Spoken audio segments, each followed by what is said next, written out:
नहीं, दुनिया में कोई भी देश हो, अगर वहाँ मैन्युफैक्चरिंग सेक्टर नहीं है तो लंबे समय तक वो देश दूसरे देशों से आयातित सामान से आज नहीं तो कल वो बैंकरप्ट होगा ही। तो manufacturing is necessary for survival, it's not for luxury. अब क्या बनाते हो इस पे अलग बात है कि आप सारी चीजें नहीं बना सकते हैं, कुछ दूसरे लोग बनाएंगे, कुछ आप बनाएंगे, तो आपसी आदान प्रदान से चीजें चलती रहेंगी। जैसे एक का हाथ लकड़ी का सामान बनाने में माहिर है, दूसरा जूता बनाने में माहिर है, तीसरा उसकी मरम्मत करने में माहिर है, चौथा लोहे का काम कर सकता है, पांचवा प्लास्टिक का काम कर सकता है। तो जो अलग अलग लोग हैं जो बनाते हैं, चाहे मकानी बनाए, बेवकूफ बनाने के अलावा अगर मैन्युफैक्चरिंग करना है तो एक हवाई किला बनाने के अलावा सब चीजें अच्छी हैं और जो बनानी चाहिए।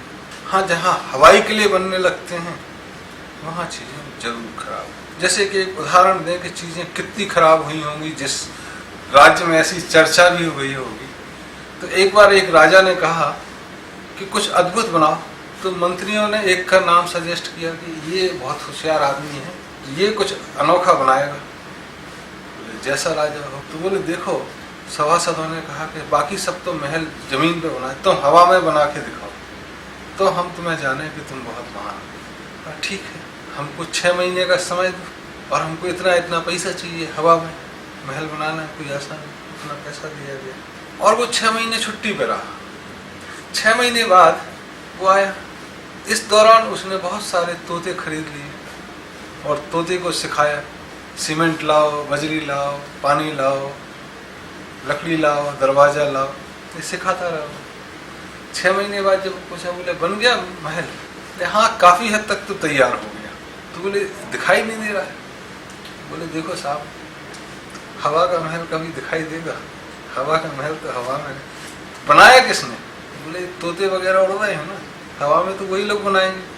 तो आपको आवाज आती हो, दरवाजे लाओ, बजरी लाओ, सीमेंट लाओ, वही लोग बना रहे हैं। तो ये हवाई किले से आप बच जाएं, बाकी मैन्युफैक्चरिंग जरूरी है।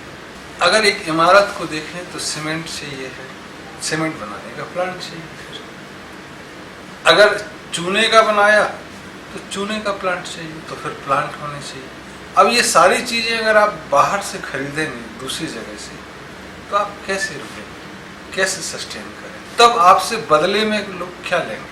तो बदले में रॉ मटेरियल ले जाएंगे। तो हो सकता है कि आपसे लोहे का अयस्क ले जाएं और उसकी बनी बनाई चीज 10 गुना या 50 गुना कीमत में बेचें, जो हो भी रहा है कई जगह। आपसे यूरेनियम की माइंस ले जाएं, कोयले की माइंस ले जाएं और आपको बना बनाया सामान। तो बना बनाया तो उत्पादकता अगर आप खुद नहीं बना रहे हैं तो खा पी के खत्म कर दो, तो बिना इसके तो सस्टेनेंस है नहीं। अब पीछे खोल दो आप सारी इकोनॉमी, दुनिया से खरीद लेंगे। अच्छी बात है कि कुछ आप बनाएं, कुछ दूसरे बनाएं, लेकिन आप हाथ पे हाथ धरे बैठे रहें और दूसरे बनाएं तो गुलामी और गुलामी के बाद समाप्ति, ये दिन दूर नहीं।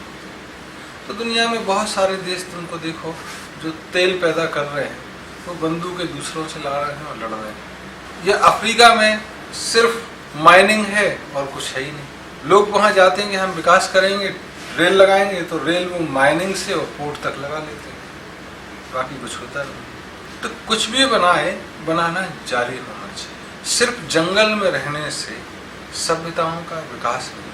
वो भी जरूरी है कि आप जंगल में रहें और प्रकृति को बचाए रखें, लेकिन कुछ अगर दूसरा एक जमावड़ा बन रहा है, उस जंगल से एक नग्नपन से बाहर आना है, तो वस्त्र बनाने हैं, फिर और चीज़ें बनानी है, सुरक्षा की चीज़ें, तो कुछ कुछ चीज़ें। लेकिन इस बनावट में भी ये विराम लगना चाहिए या समझदारी होनी चाहिए कि कहाँ रुकेंगे। तो स्क्रैपर अगर हमने बनाया तो बोले 550 मीटर का एक ने बना लिया, मैं 600 का बनाऊंगा, थोड़ा रुक, उसी को पूरा कर लेने, फिर अगला आएगा नहीं तो कोई कि मैं स्वर्ग तक सीढ़ियाँ बनाऊंगा। अंधी दौड़ से जरूर बनना चाहिए, लेकिन मैन्युफैक्चरिंग बहुत